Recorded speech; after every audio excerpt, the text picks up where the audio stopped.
Tu leur donnas tout bon esprit pour les rendre sages. Néhémie chapitre 9, verset 20. Commun, très commun est le péché d'oublier le Saint-Esprit. Ceci est de la folie et de l'ingratitude.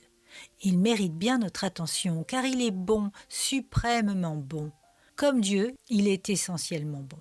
Il partage les 3 volets du titre Saint, Saint, Saint qui monte vers le trône de l'Éternel.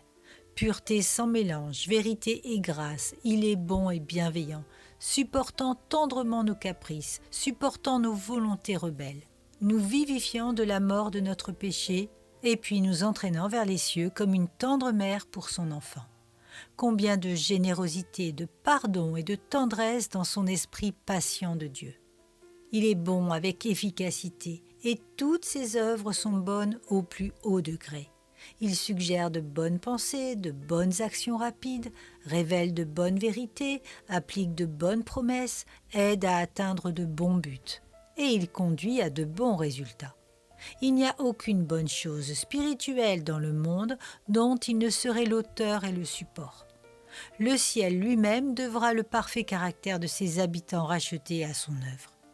Il est officiellement bon, que ce soit comme consolateur, instructeur et guide. Celui qui sanctifie, celui qui vivifie, ou l'intercesseur qui remplit bien son ministère et dont chaque œuvre est profitable à l'Église de Dieu. Ceux qui cèdent à ses influences deviennent bons. Ceux qui obéissent à ses impulsions font le bien. Ceux qui vivent sous sa puissance reçoivent du bien. Agissons alors dans ce sens si bon, selon ses ordonnances avec gratitude.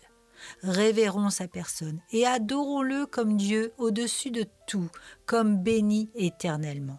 Approprions-nous sa puissance et nos besoins de lui, nous attendant à lui pour toutes nos saintes entreprises.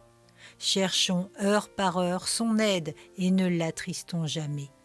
Célébrons sa louange en toute occasion. L'Église ne prospérera pas si elle ne croit pas au Saint-Esprit. Il est si bon et si bienveillant qu'il serait dommage qu'il puisse être attristé par nos légèretés et nos négligences.